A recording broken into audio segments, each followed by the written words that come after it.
Hai, berjumpa lagi bersama saya Kang Arif di Improve Phone Academy. Hari ini saya akan menjelaskan verb sesuai request teman-teman kemarin. Teman-teman minta membahas tentang verb.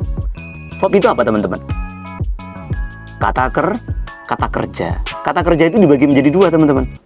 Ada kata kerja yang berupa finite. Ada kata kerja yang berupa infinite.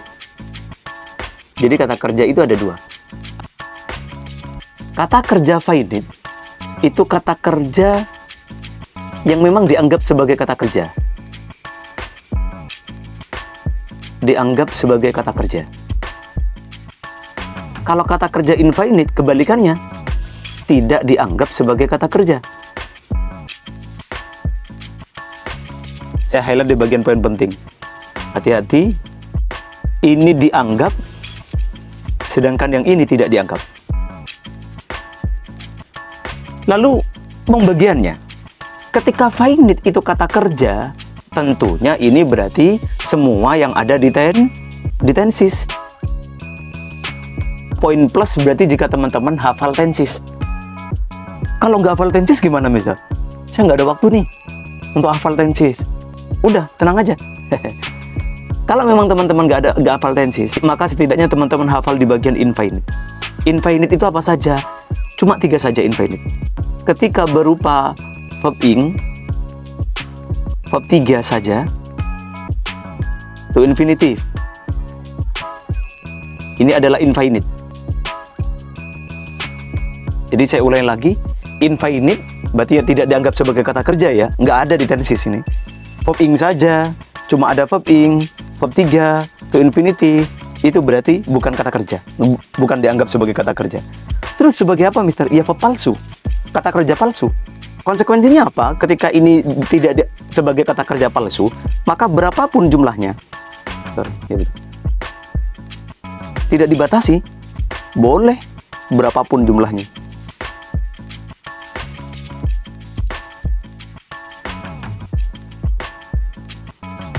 Ya, jadi berapapun jumlahnya di kalimat tidak dibatasi. Beda dengan finite, karena dia sebagai kata kerja asli, semua yang ada di tenses, maka jumlahnya itu dibatasi. Dibatasi gimana, Mister? Habis ini saya jelaskan. Kita masuk di bagian finite.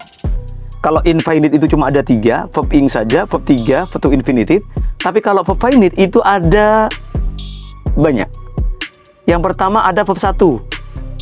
Ketika ada verb 1 atau ada verb 1 SES, verb 1 tapi ketambahan S, misalnya learns, ya, studies, ya, yang ketambahan SES, semuanya ini verb asli. Jadi kalau ada kata verb S1 SES, itu berarti verb asli. Apa yang berikutnya? Ketika ada kata kerja kedua, bentuk kata kerja kedua atau bentuk lampau, ketika ada verb 2, berarti itu verb asli. Learned, ketika akhiran ed. Studied, nah itu berarti verb asli. Apa yang berikutnya? Nah, hati-hati di bagian ini. Ketika verb 3 didahului oleh is/am,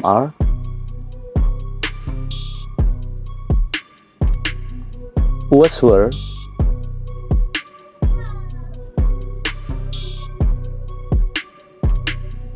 had.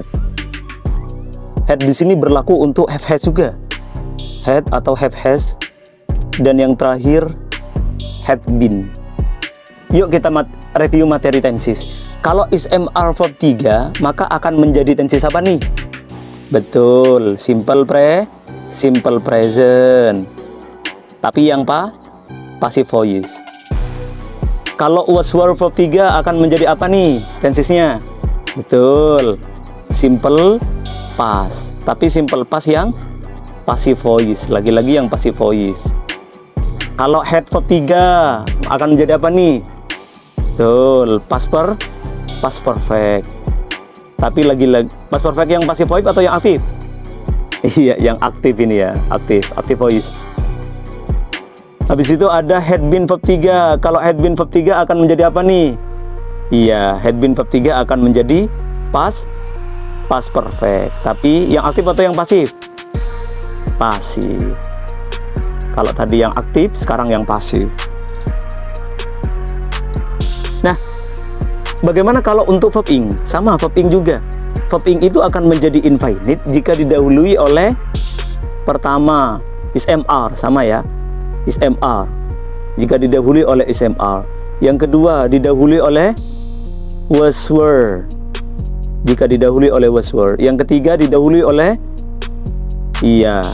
had been. Nah, yuk kita review tenses lagi yuk di materi dasar. Kalau is-mr verb ing, maka akan menjadi tensesnya tadi apa? Present continuous. Aktif atau pasif? Aktif. Yang berikutnya ada was were. Kalau was were verb ing, maka akan menjadi tensesnya tenses apa kira-kira? Lagi-lagi aktif tapi yang past continuous. Saya tulis singkat aja. Habis itu ada had been. Kalau had been verb ing, maka akan menjadi aktif atau pasif? Aktif juga. Ini apa? Past perfect continuous. Past perfect continuous. Aktif atau pasif ini? Iya, aktif. Gitu ya. Ketika verb 3 didahului oleh is-mr, was were, had atau had been, maka dia akan menjadi finite. Begitu juga verb ing. Ketika verb ing didahului oleh is-mr, didahului oleh was were, didahului oleh had been, maka berarti dia satu kesatuan akan menjadi finite. Jadi ini semuanya finite loh ya. Ini semuanya finite. Ya. Tetapi kalau verb 3, verb ing duduk sendirian, muncul sendirian tanpa ada sesuatu di depannya, tanpa ada is-mr, was were, had been itu, maka dia akan menjadi infinite. Sampai sini bisa dipahami ya? Nah, apa pengaruhnya jika itu finite? Loh, finite hati-hati. Kalau infinite itu berapapun jumlahnya, di kalimat tidak dibatasi. Jadi kalau infinite enak. Berapapun jumlahnya, di kalimat tidak dibatasi. Tapi kalau finite, jumlahnya dibatasi. Dibatasi gimana? Setiap ada penambahan verb, wajib ada satu conjunction. Setiap ada penambahan verb, wajib ada conjunction. Kalau verbnya cuma satu, misalnya, verbnya cuma satu, maka nggak butuh conjunction. Tapi kalau verbnya ada dua, misalnya, kalau verbnya ada dua, maka berarti butuh berapa? Satu conjunction. Kalau verbnya ada tiga, berarti butuh berapa conjunction? Ingat, setiap ada satu verb, kalau verbnya satu nggak butuh conjunction, tapi verbnya ada dua butuh satu conjunction, verbnya ada tiga, iya butuh dua conjunction, dan seterusnya. Gitu ya. Hati-hati di bagian finite, karena ada pembatasan verb. Verb finite nggak boleh banyak-banyak dalam kalimat, kecuali di sana ada conjunction. Kalau cuma satu nggak butuh conjunction, tapi kalau verbnya ada dua butuh satu conjunction, kalau verbnya ada tiga butuh dua conjunction, dan seterusnya. Intinya jumlah verb lebih banyak daripada jumlah conjunction. Kelipatan satu ya. Untuk materinya teman-teman, saya sudah sertakan materinya, tapi kita masuk materi besok saja ya, karena videonya ini udah panjang banget jika kita bahas sekarang semuanya. Terima kasih atas perhatiannya. Mohon maaf kurang lebihnya. Sampai berjumpa di video yang berikutnya. Terima kasih. Wassalamualaikum warahmatullahi wabarakatuh. Bye-bye.